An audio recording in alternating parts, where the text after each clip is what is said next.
once again proved that democracy is the heartbeat of this nation, just as it has been the heartbeat of this nation for 2 centuries. And even in the face of a pandemic, more Americans voted this election than ever before in American history.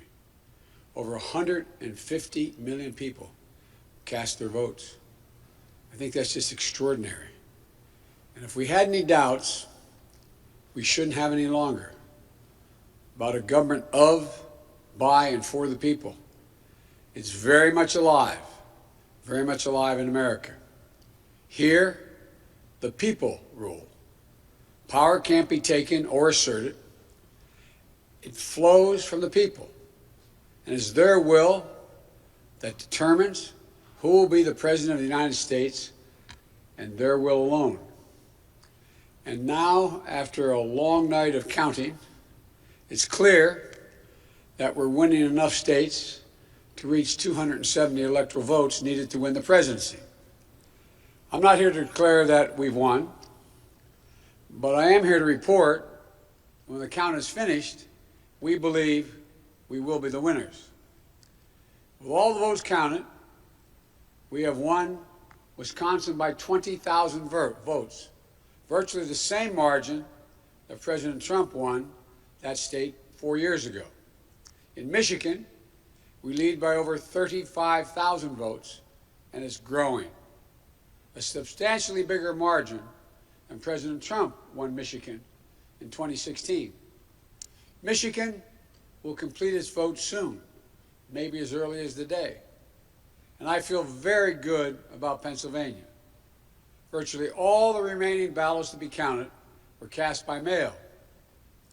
And we've been winning 78% of the votes by mail in Pennsylvania. We've flipped Arizona and the 2nd District of Nebraska. Of special significance to me is that we've won with the majority of the American people. And every indication is that that majority will grow.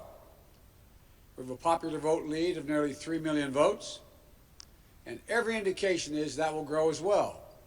Indeed, Senator Harris and I are on track to win more votes than any ticket in the history of this country that ever won the presidency and vice presidency.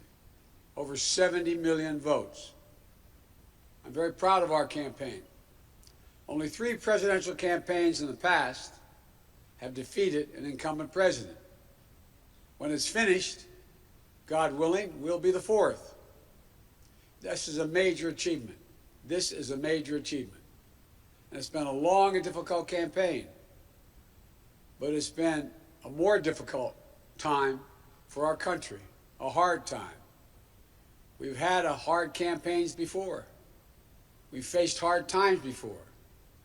So once this election is finalized and behind us, it'll be time for us to do what we've always done as Americans, to put the harsh rhetoric of the campaign behind us, to lower the temperature, to see each other again, to listen to one another, to hear each other again, and respect and care for one another, to unite, to heal, to come together as a nation. I know this won't be easy. I'm not naive. Neither of us are. I know how deep and hard the opposing views are in our country on so many things. But I also know this as well. To make progress, we have to stop treating our opponents as enemies. We are not enemies. What brings us together as Americans is so much stronger than anything that can tear us apart. So let me be clear. We are campaigning as a Democrat, but I will govern as an American president. The presidency itself is not a partisan institution. It's the one office in this nation that represents everyone. And it demands a duty of care for all Americans. That is precisely what I will do. I will work as hard for those who didn't vote for me as I will for those who did vote for me. Now, every vote must be counted. No one's going to take our democracy away from us. Not now, not ever. America's come too far. America's fought too many battles. America's endured too much to ever let that happen. We, the people, will not be silenced. We, the people, will not be bullied. We, the people, will not surrender. My friends, I'm confident we'll emerge victorious.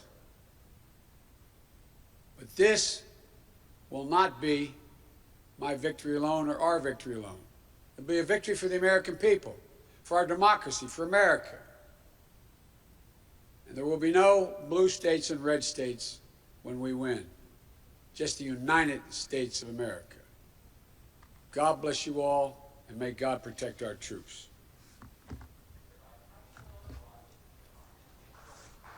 Thank you.